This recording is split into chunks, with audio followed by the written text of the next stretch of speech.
All parties await further development that will clarify the jurisdictional aspects and potentially reshape the proceedings, which holds significant implications for the governance and chieftaincy matters in Kano State. Elizabeth Villa, NTA News. Meanwhile, the Court of Appeal, Abuja Division, has reserved judgment in the appeal filed by a former Speaker of the Rivers State House of Assembly, Martin Ameule, and 24 others against the Speaker, Victor Okojumbo, and 5 others. The appellate court reserved verdict in the matter after parties have adopted all their briefs in the matter. At the proceeding that was conducted virtually on Thursday, Ameule and others are asking the court to stay execution of a High Court verdict which saw them out of office and further proceedings in the suit, and that whatever decisions Jumbo has taken while in office should be set aside. They are also asking for an accelerated hearing in the matter while contending that the order made by the trial court was without jurisdiction. The respondents prayed the court to dismiss the appeal for lacking in merit because the records of appeal transmitted were incompetent. After the submission of the counsel in the appeal, the 3-man panel, led by Justice Jimmy Olukayode Bada, reserved judgment to a later date. The appellate court had, in a ruling on June 14, ordered that all parties in the suit maintain status quo and cease every form of hostilities until the matter is heard and decided. Nigeria and South Africa have agreed to strengthen ties and engender better economic and bilateral relations between the two African giants. This was during a meeting between President Bola Tinubu and his South African counterpart, Cyril Ramaphosa, in Johannesburg. State House correspondent Musbah Odanwahab reports that the host president met President Tinubu to personally appreciate his presence at the inauguration of the country's 7th administration.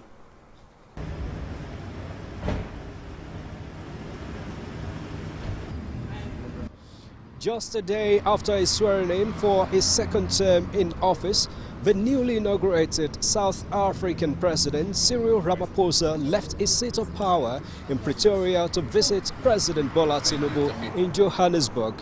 This was an ironic situation of the host president visiting his guest in his own country, and that underscores how important the visit of President Bola Tinubu is to the host president attending his inauguration for a second term in office. Now, after the exchange of pleasantries between the two leaders of the two giant African countries, they went into a closed door for close to an hour to talk on new areas of relations between the two countries.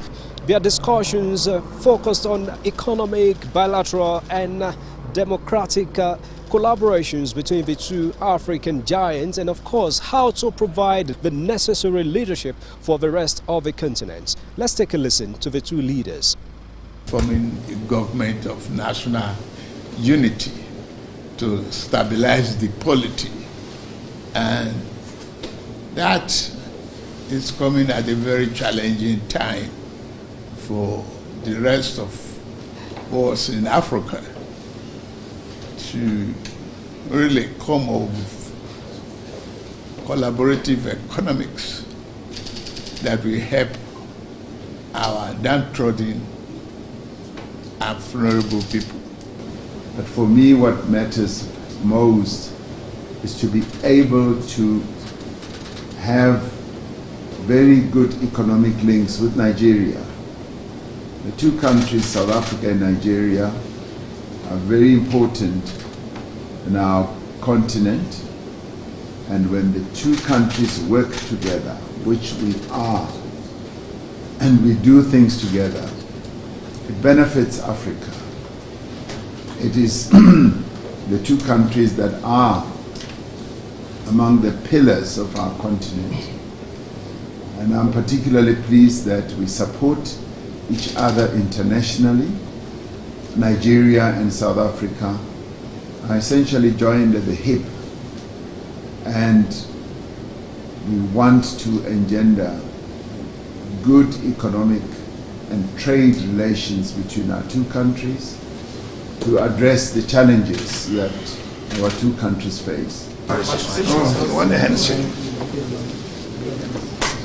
Thank you. Now, going forward, it is expected that the two countries will work out the new areas of collaboration between the two countries and how to provide leadership for the rest of the continent. From Johannesburg, Musbal Nanwahab, NTA News.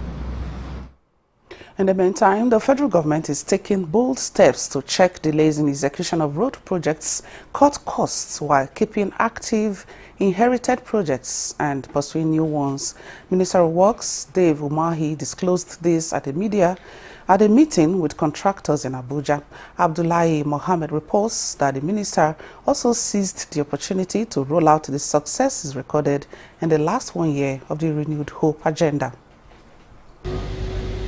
About 2,600 road projects with execution value hovering above 30 trillion naira was what the Renewed Hope movement inherited. Making road transport easier, President Bola Tinubu gave the Minister of Works a marching order to quickly carry it out. Emergency rehabilitation of about 330 highways, roads and bridges, which is 80% completed so far. But some ugly trends. The people of Lokoja to Benin are suffering. And same with so many other locations. Trucks are falling down and the contractors are playing in okay. These led to this meeting. A clear change of policy hits the table.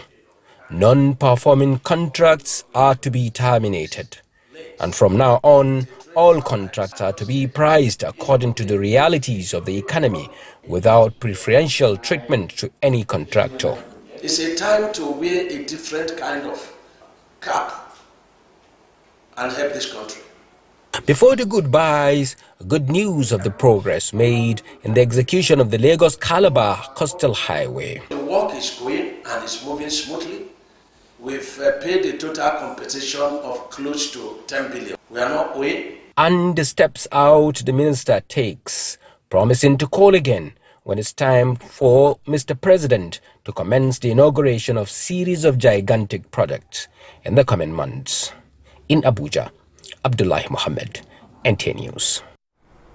Now, would Nigerian women have been encouraged to play a positive role in the overall growth of the family and the society at large in the face of moral decadence and the need to develop themselves for self-sustainability?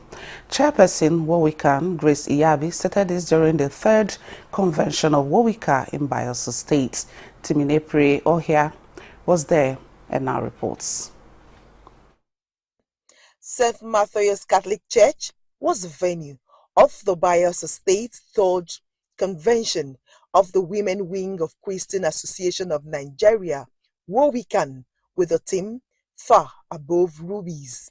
Chairperson Wowikan Grace Iyabi says what necessitated the theme was as a result of moral decadence the society is facing and the need to encourage women to stick to their fundamental role of resetting the society to be a better place, as well as reshaping and developing women for self-sustainability. What we intend to achieve, we intend to see that our women has been refined. We want to see a new set of women in our generation. If that is the only impact, if that is the only thing that I can do as a chairperson of what we can, to see that I affect, that I make impact in the life of our women. To put what they are going to learn here into practice. Very many of them, no doubt, are good women. This is only to help them to grow. For the Christian life is a life of growth. God expects a lot from us, and the God that expects us to behave in the way He wants us to be, He has already equipped us. He has empowered us. He has wired us the way He wants us to live. And so that's why He described that who can find a virtuous woman? She is far above rubies. Administration and other activities spice up the 3rd State Convention. Earlier, there was a street campaign led by its chairperson, Grace Iyabi, against indecent dressing and other social vices in the state. In Yenagua, Timinipri, Ohia, NTA News. And from Yenogwa, we take a break. We'll be right back with more reports. What is fake news? A false information with no verifiable source presented as true story on media platforms with the sole intention of causing injuries, chaos, and disaffection between persons, groups, or countries. Fake news facilitates extremism. Fake news creates panic and distrust. Fake news breeds hatred. Fake news kills. Don't joke with it. Don't be in a rush. Verify your sources and facts. It is better late than fake. This message is brought to you by NTA NEWS24. Kogi State Governor Ahmed Usman Ododo has signed some bills into law. In his remarks shortly after signing the bills into law, Governor Ododo commended the State House of Assembly for its patriotism and dedication, referring to the bills as people-oriented bills. He said the newly signed anti-corruption agency law will strengthen the capacity of the state to prevent corruption as well as investigate and prosecute corruption cases. The governor acknowledged that President Bola Tinubu has made it possible for states to generate, transmit and distribute electricity, saying this will help to finally resolve the power challenge in the country. The governor said the Kogi State Scholarship Law is aimed at helping indigent students attain their dreams, promising that his administration will continue to prioritize education. The Speaker of the State House of Assembly, Aliyu Umar Yusuf, said the Assembly did a painstaking job of consulting experts to ensure that when passed, the laws can stand the test of time. He said the State House of Assembly is committed to ensuring purposeful legislation for the development of the state. All right, now,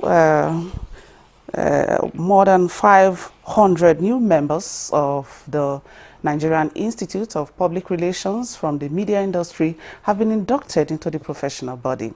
Elizabeth Omori reports that the Minister of Information and National Orientation, Mohammed Idris, was represented at the ceremony, and he enjoined the inductees to abide by the ethics of the public relations profession as catalyst for positive change and development. And uphold each code of ethics. A declaration of their commitment to shaping a healthy, transparent and transformed society.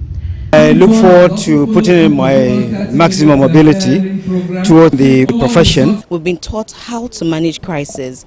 The Minister of Information and National Orientation, in his message to the inductees, urged them to bring back trust to public institutions. You have a dual role of not just representing your organizations, but also going forcefully to speak positively, write forcefully about your own country.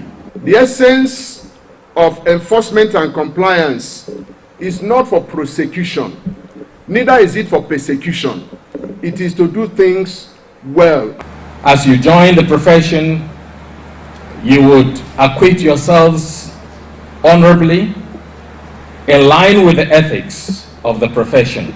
Muhammad Kudu Abubakar, in his paper on ethics, noted that enforcing the NIPR Act is sacrosanct. Encourage the free circulation of public information and preserve the integrity of channels of communication. We will expect inductees to be alert, to be part of our enforcement drive. The second phase of the special Diamond Anniversary induction will hold on the 11th of July 2024. Elizabeth Omori, NTA News. The National Hajj Commission of Nigeria has formally unveiled the schedules for the homebound flights for the Nigerian pilgrims, which commences tomorrow, 22nd June 2024. This was at the Post-Arafat Stakeholders Conference held in Makkah, even as the Saudi Authority issues timelines for the 2025 Hajj season. Correspondent Jamilu Ibrahim reports. The 2024 Post-Arafat Stakeholders Meeting convened by the National Hajj Commission of Nigeria in Makkah is primarily aimed at reviewing this year's Hajj operation in the Holy Land and the way forward. The various committees saddled with the different aspects of the operations made presentations on how they have been able to deliver on the mandate given to them.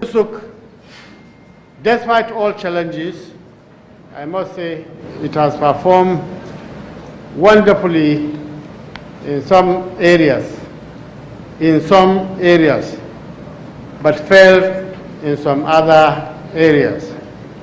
The national media team was inaugurated on the 8th May this year. Since that time, up till 5 p.m. of today, about 1,382 news materials have been broadcast, published, and posted on all media platforms. These were the significant events. Pregnancy, we had 2. Miscarriages at the Mashair 2.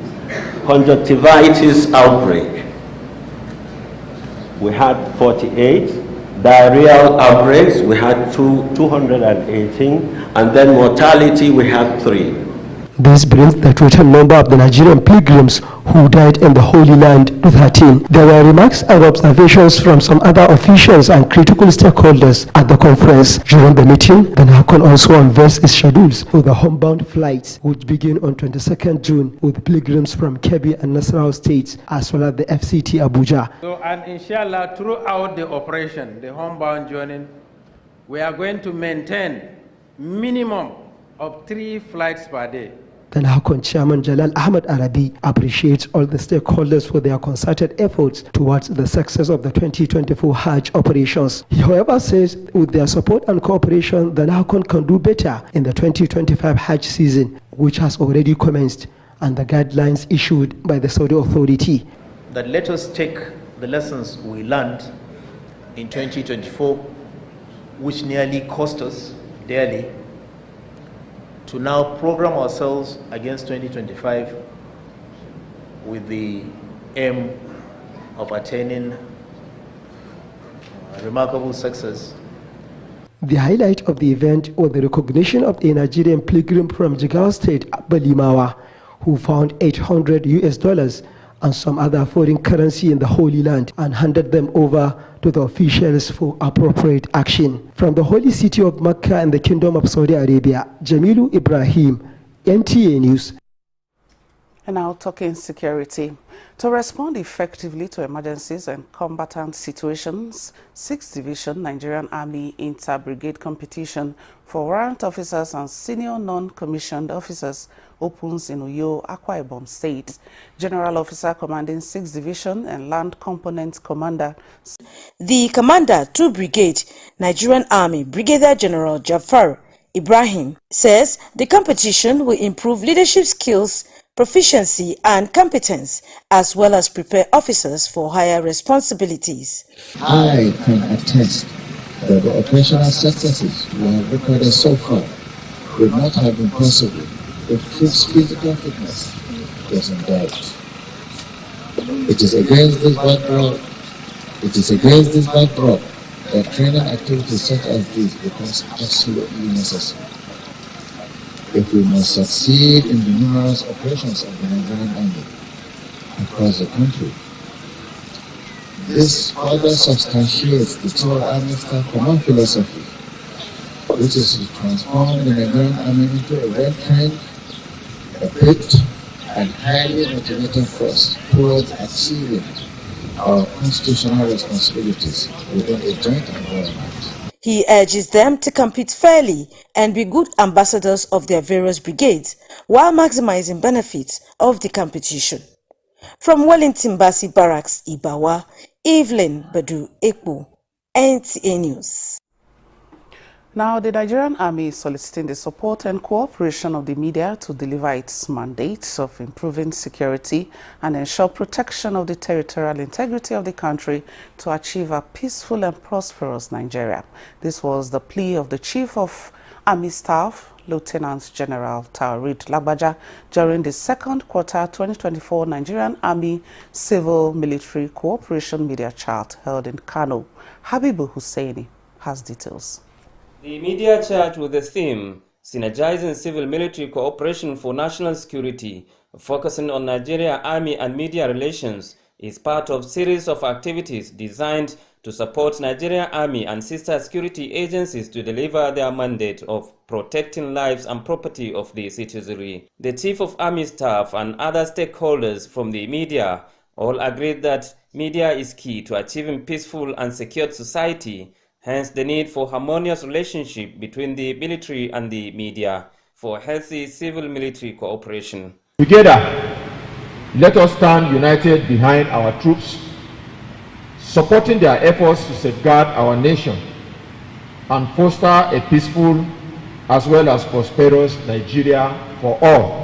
The Nigerian Army and the media can elicit public backing for tackling security hurdles and upholding our national values and posterity.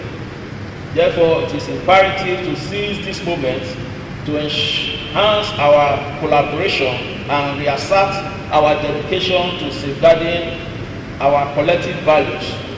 Both the media and the army need each other, particularly the NTA, that is also an agency of government that has the mandate of promoting unity and national integration. The Nigerian Army must be commended for its efforts in engaging with the media and by extension, its efforts in fostering productive interactions. The platform offers opportunity for practicing journalists to engage the Army Chief on various issues that will assist towards improving their cooperations and strengthen partnership and collaboration with the civilian populace. Director News and Current Affairs of the NTA, Halima Musa, was among the discussants of the papers presented that highlighted the need for strong synergy between the media and the military to actualize their organizational goals of promoting national security, unity, and social cohesion. Habibu Husseini's reports presented from the studio, and we now take another break. We'll be right back with more reports.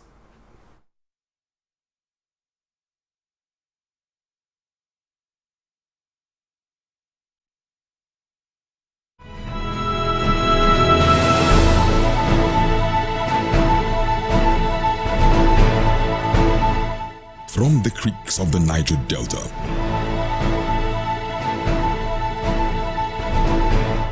to the breathtaking scenery of the plateau, in noonday and nighttime, we set out to bring to you captivating stories that evoke your emotions.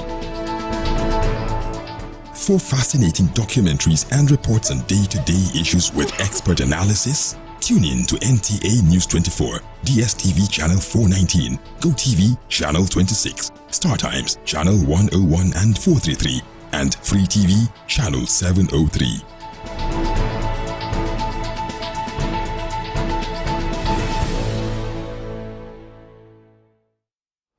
The Inspector General of Police, Kayode Egbetokun, is meeting with police commissioners who are strategic managers of the force to marshal out security plans for the upcoming governorship elections in Edo and Ondo states, as well as general security in the country.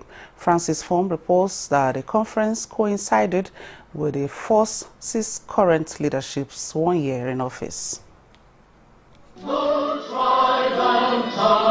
It is the 5th Strategic Managers Conference of the Force for 2024, with the purpose of evaluating internal security operations and activities in the period under review, highlighting significant achievements and addressing major challenges faced. Through various operations, we have arrested numerous suspects, recovered weapons including GPMGs, seized large quantities of ammunition of various calibers, confiscated radio frequency jamming equipment and anti-drone devices being used by bandits, rescued many kidnapped victims, foiled several bank robbery attempts. The Nigerian Police Force National Cybercrime Center has also made strides. As part of our efforts to combat cybercrime, we have developed capabilities to secure our national cyberspace. Our cybercrime unit has successfully conducted operations, including joint efforts with international partners. With barely 4 months to the governorship election in Edo and Ondo states, The conference is strategizing on security for the achievement of a hitch-free elections in the states. On the security situation in Rivers State and the police selling the local government secretariat, IGP Egbetokun assures that once the court makes pronouncement, police operatives securing the vicinity will vacate the complex. Francis from NTA News. Now, the Senate Committee on Police Affairs has resolved to mediate on the controversy between the Nigeria Police Force and the Police Service Commission in relation to the recent annual recruitment of 10,000 constables. In a statement, the chairman of the Senate Committee on Police Affairs, Senator Abdul Hamid Malamadori, said both sides have been invited for a meeting in order to find practicable means of resolving the issue. The committee advised the Nigeria Police Force and Police Service Commission to halt claims and counter claims on media platforms in the interest of the nation. The NPF and PSC have publicly traded claims and counter claims over the most recent recruitment of 10,000 constables into the Nigeria Police Force. Annual recruitment of that number has been on since 2009 as a federal government policy response to police in Nigeria. The National Association of Nigerian Students, NANS, has lauded President Bola Tinubu's efforts to reconstitute the governing councils of tertiary institutions in the country. The association, in a statement, described the development as a clear demonstration of the President Tinubu's administration to reinvigorate the glory of Nigerian education. It also says the move would help in addressing the myriad of problems bedeviling the academic institutions, as well as improving the well-being of the academic system in Nigeria. While congratulating the newly reconstituted governing councils, the association urged them to run an open-door policy and engage students' organizations to fast-track successful implementation of programs that will facilitate sustainable development in the sector. And now, the Brain and Body Foundation has joined advocacy for advancements in sickle cell treatment and care in Nigeria. Uche Ugochukwu reports that a symposium was held where both experts and warriors shared experience and charted a way forward. Sickle cell disease affects millions worldwide, and research has shown that Nigeria bears a huge burden of the scourge. These experts and advocates say calls for improved access to quality health care and innovative treatments for sickle cell patients in the country, highlighting the need for increased research funding, better management practices, and reduced stigma around the condition. We need to improve the capability of our laboratories to make correct diagnosis, because that's an area I didn't mention, but it's a big problem. Correct diagnosis, early diagnosis, and provision of comprehensive care is a start of a bigger step towards making sure that there is better health care across board for individuals with sickle cell disease. A panel, which includes a 58-year-old warrior, pushed for greater awareness and support and the urgent need for change in the management of sickle cell disease in the country. So if there's going to be a policy on subsidy of drugs, medication, even for general hospitals for warriors, I think that would be a nice step for the government to take. The government must be ready to take that sickle cell disorder as a major health concern, just as they do for others, AIDS, HIV/AIDS, malaria, tuberculosis. They agreed that the fight against sickle cell disease requires collective efforts and dedication. Uche Ugochukwu, NTA News. And still talking health, as the rains intensify, cholera cases are also increasing across Nigeria. To counter the spread of the disease, public health experts are up and doing with sensitization on both personnel and environmental hygiene, especially hand washing, as well as access to potable water, which they say should not be compromised. Olusheye Adeagbo in this report takes a look at the efforts at containing the spread of the disease by relevant health authorities. Nigeria is once again contending with cholera outbreak in some states, with current statistics from the Nigeria Center for Disease Control and Prevention (NCDC) indicating more than 1,000 suspected cases, out of which 65 have been confirmed, with 30 deaths recorded from 96 local government areas in 30 states between January 1st to June 11, 2024. NCDC report also shows that 10 states of the Federation have contributed 90% of the burden, with Lagos and Bayelsa states having the highest share. We've always sent materials to various states to help them in treatment, diagnosis, etc.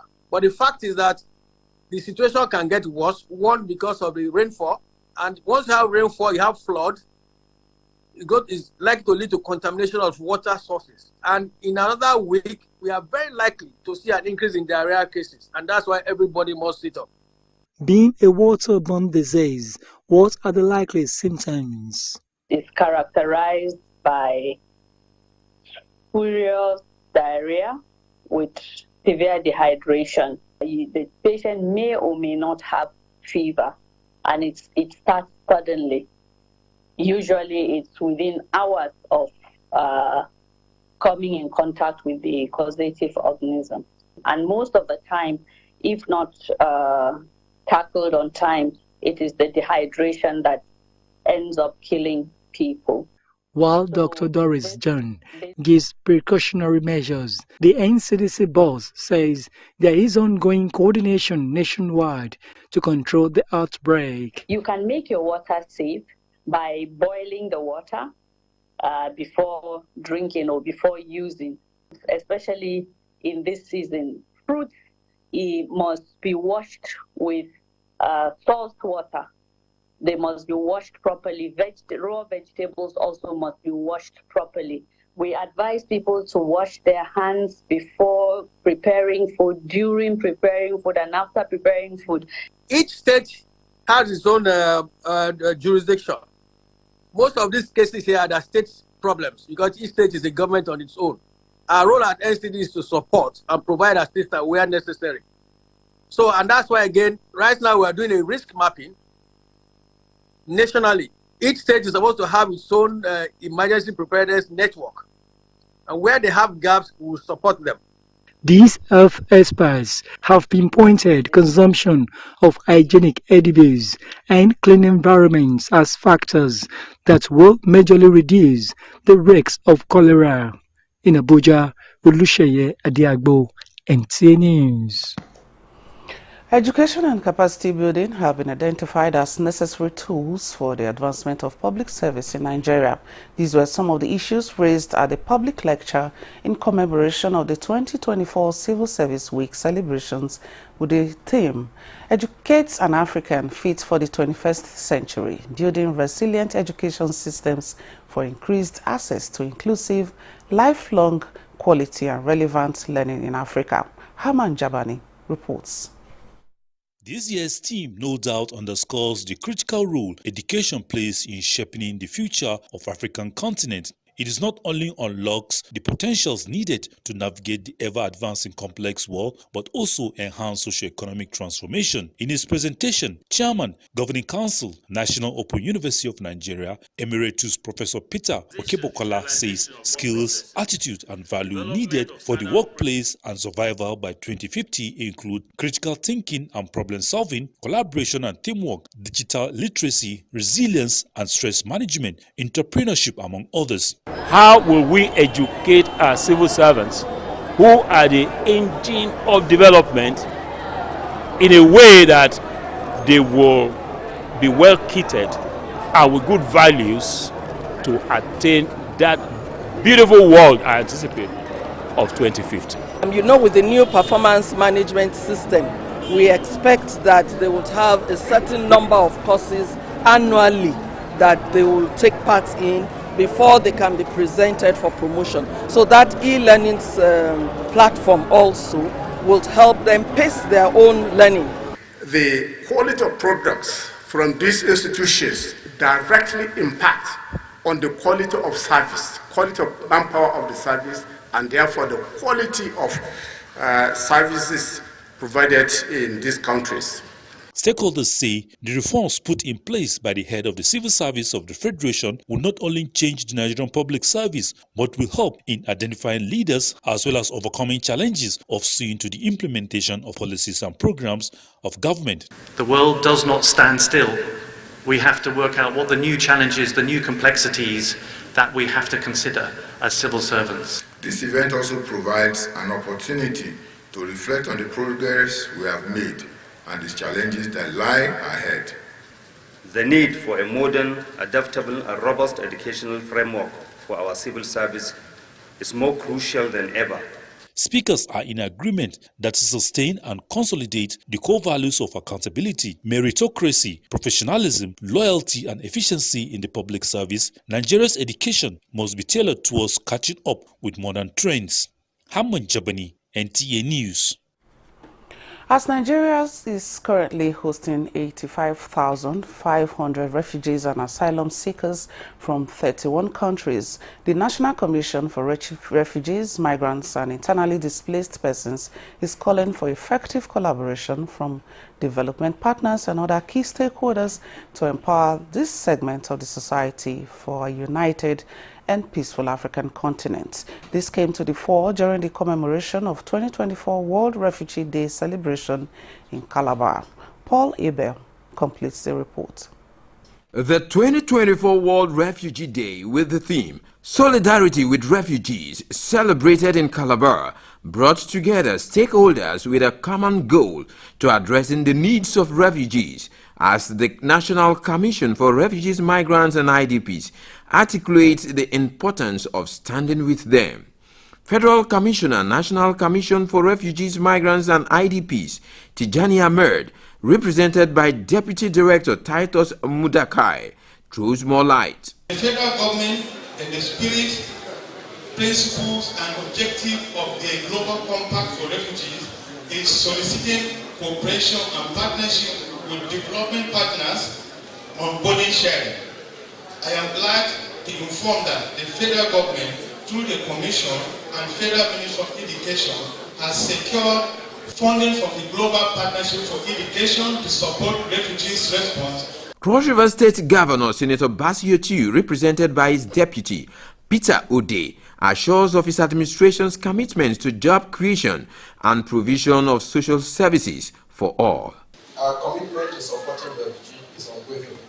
We shall continue to partner with the United Nations High Commissioner for Refugees to ensure that refugees in Cross River State receive the necessary care and support they need to thrive. Various stakeholders, including United Nations agencies, implementing partners and relevant government MDAs, restate commitments and commend the Cross River State government for hosting greater numbers of refugees in the country. The Nigerian private sector can do a lot more to develop skills, create job opportunities and value chains to benefit refugees and host communities, as well as address the food security challenges we are facing. Will be entitled to all other social amenities. The things that the people, the Cross Riverians enjoy, they will be enjoying same. That's why we have been going out of our way to ensuring that their welfare is also a priority, their safety is also a priority in Cross River State. They have admitted us, we are not only refugees but indigents of the state. We love the governor. World Refugee Day draws attention of the global community to empathize and support refugees in their strive for survival.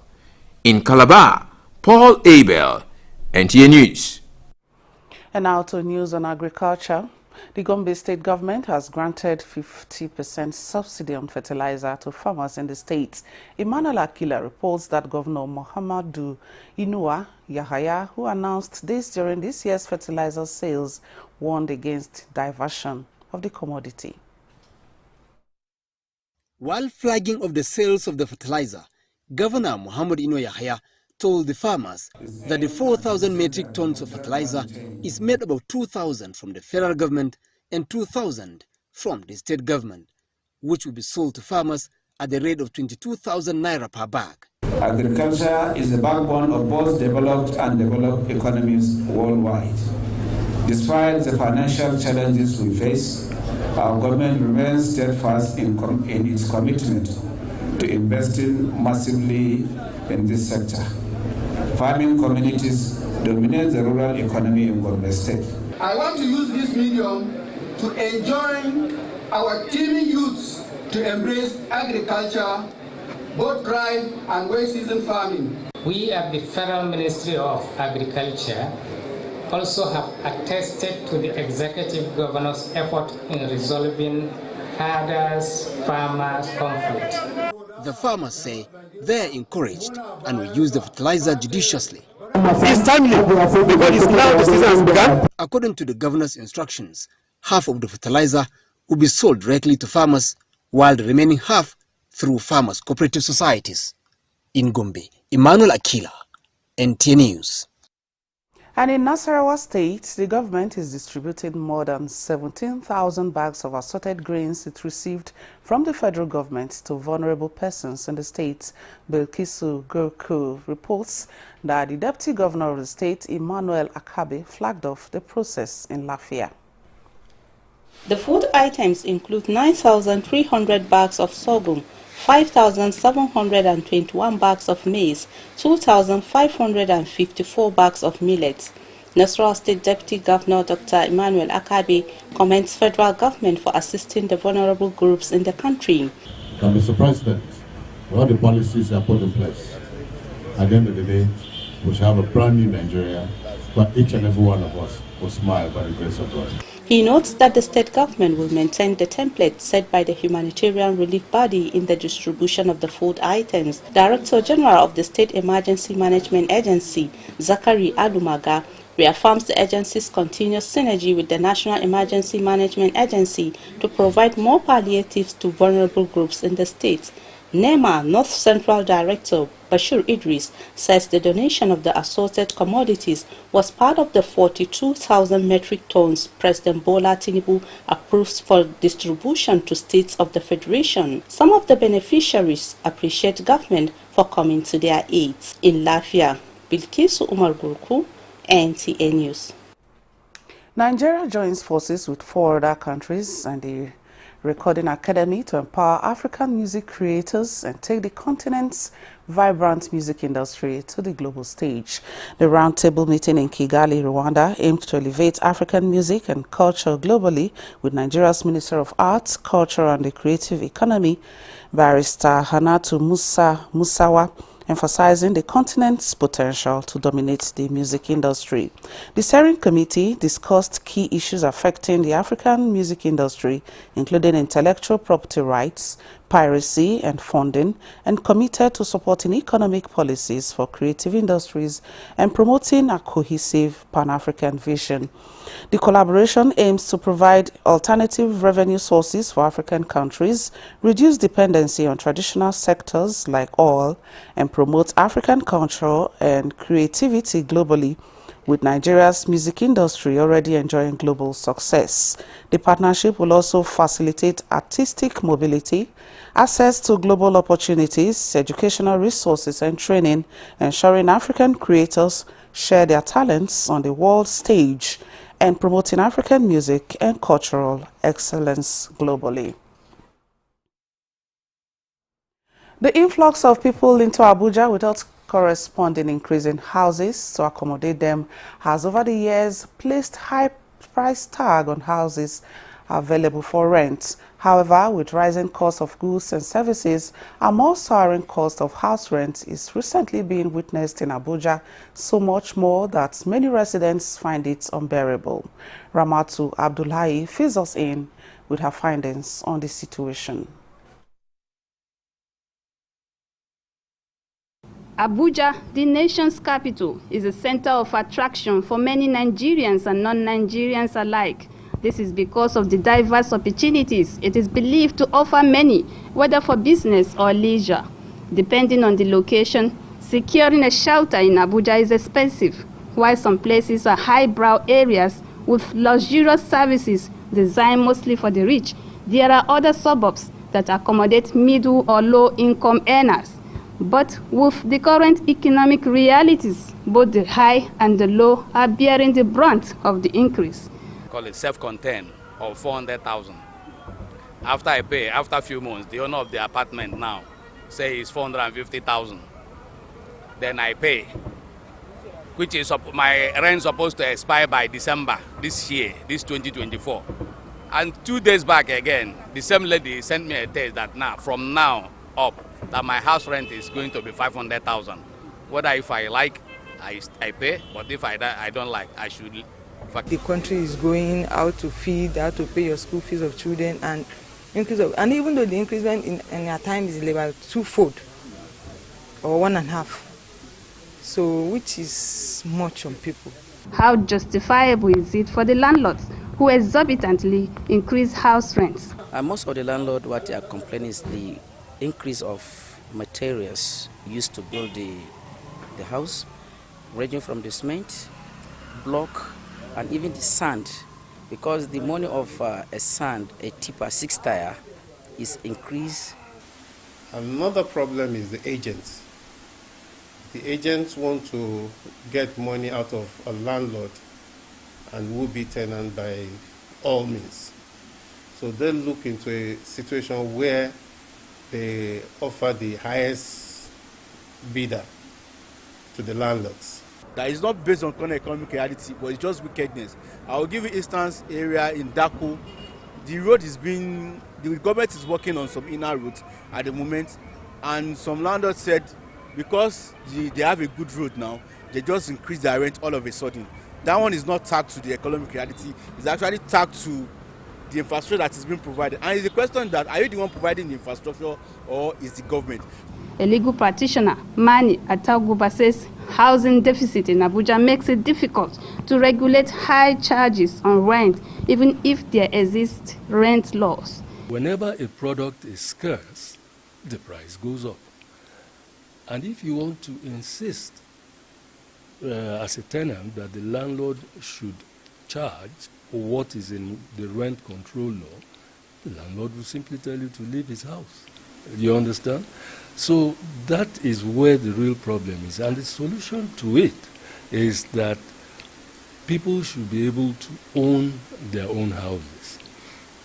Experts say by increasing funding, expanding the reach of housing schemes, and fostering public-private partnership, the low and medium income earner can have the opportunity to own their own home, which is the best solutions to this problem.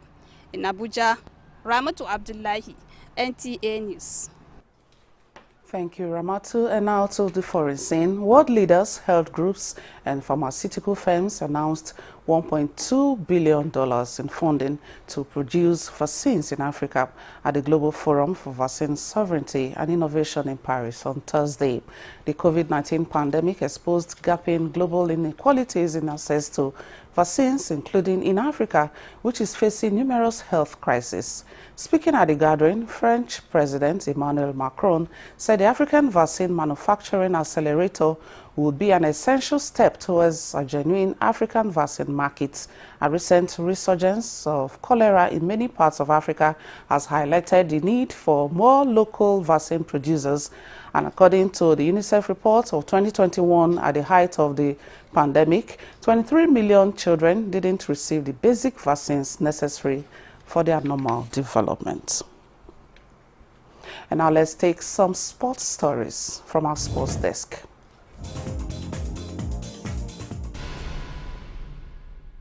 African Games silver medalist Fatima Bello is through to the second round of the ongoing WTT contender Lagos after defeating compatriots Effiong Idem 3-2 in 5 thrilling sets inside the Molade Okoya Thomas Hall, Tessim Balogun Stadium, Lagos on Thursday. It was one of the deals between Nigerians in the first round of the tournament, and it lived up to expectations, with the younger Bello prevailing 11-6, 11-13, 9-11, 11-9, 11-5, despite Idem's higher rating. Meanwhile, the 2024 WTT contender Lagos witnessed impressive performances from the top seed players as they navigated the first round of the singles event. Also, Abia Warriors and El Kanemi Warriors will make history as the first two teams to play the final of Nigeria's oldest club competition in Abuja on Saturday next week, after both teams came out winners in 12 semi-final duels on Thursday. The Abia State Giants sailed into the final after a 4-3 penalty shootout defeat of Kano Pillars at the Lafia City Stadium, with both teams locked at scoreless situation after 90 minutes. Former winners Al-Kanemi Warriors also triumphed 5-4 after a penalty shootout over surprise semi-finalist Kebbi United at the NFL FIFA Goal Project in Abuja, with both teams also unable to find the net in 90 minutes regulation period. And Spain have booked a place in the knockout stages of the Euro 2024 after defeating Italy 1-0 on Thursday. The win means Spain sit top of the group on 6 points to qualify to the next round, while Italy will be hoping for a positive result against Croatia in their final game. Later today, France will take on Netherlands in Leipzig in one of the other spectator area games of the group stage. Poland and Austria met before the game in the same group in Berlin, while Friday's first match sees Slovakia play Ukraine in Group E.